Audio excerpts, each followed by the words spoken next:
I saw a report on a survey they did in the country of Japan, a country I really love and admire and respect.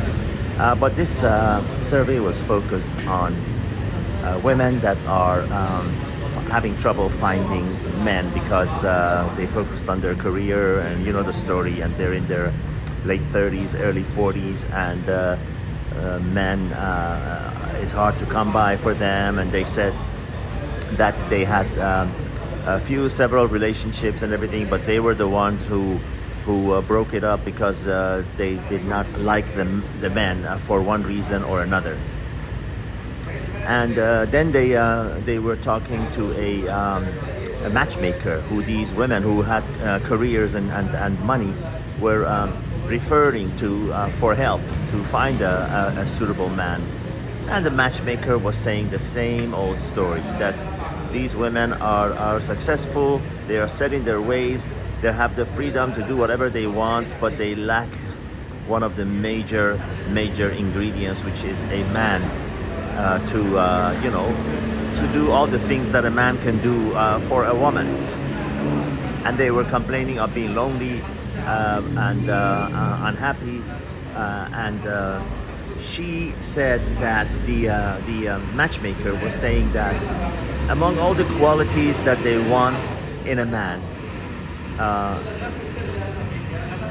far and away the number one of those requirements was financial stability, money. Now this is Japan. This is a country that is right up there in terms of standards, and they are really second to none in terms of technology, finance, cultural advancement, and history. No one can really say anything to Japan, you know, in terms of how much and how far they've come in the world. And if you've had the pleasure of traveling there and observed them, you will notice quickly how disciplined they are, and you will see how quickly you will realize why they are successful. But the point of this video was that things are same all over the world. The women wanted money and financial stability. Big surprise, right? The mistake that men make is that, you know, we cannot help it. We're human beings. They say you carry an egg with you for 21 days, you will become attached to it.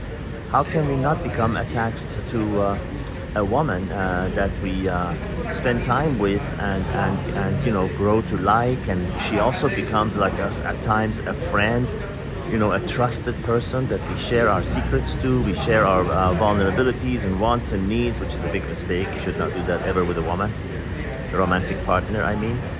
You could do that with your mother and your sister and your female friends, but not your romantic partner.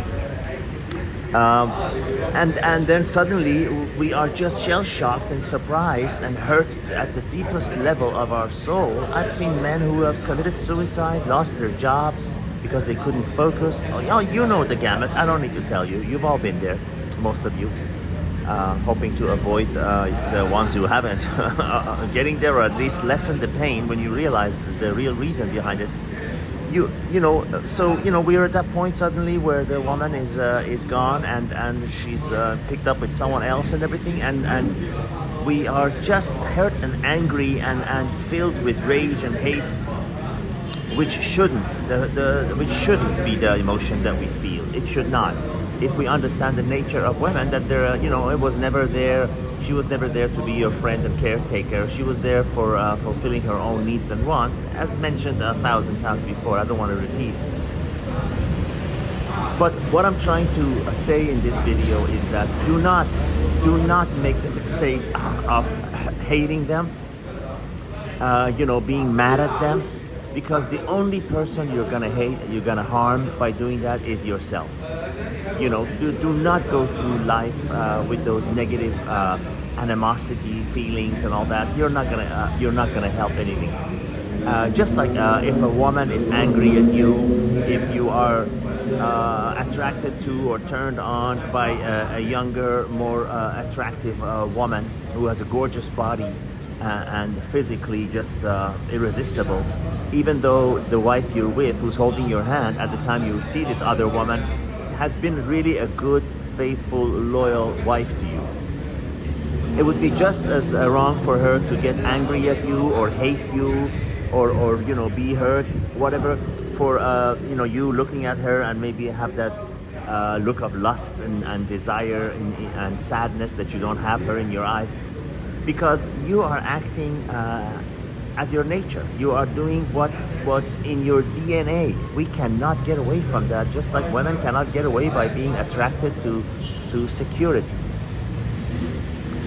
If we can really accomplish that, if we can really get away from being angry and having those feelings of animosity and hate and anger and disgust and going into permanent monk mode and all this stuff, and for the women the same, if they can get over and their initial you know, irresistible feelings, you know, the natural feelings that takes over when you feel betrayed and everything, and realize that the person or the animal is doing what is in their nature, we go a long way in reducing to eliminating the hurt and pain that we feel when such things happen. Even when someone wakes up in the morning and surprises you by saying, I want a divorce.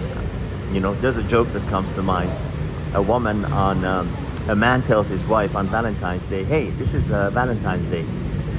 You can pick any gift you want and I'll get it for you. You know, because it's your day and, you know, I want to show my love and appreciation to you. The woman says, anything? He says, yes. She says, well, I want a divorce. And then he goes, well, I wasn't prepared to spend that much money. That was just for the purpose of levity here.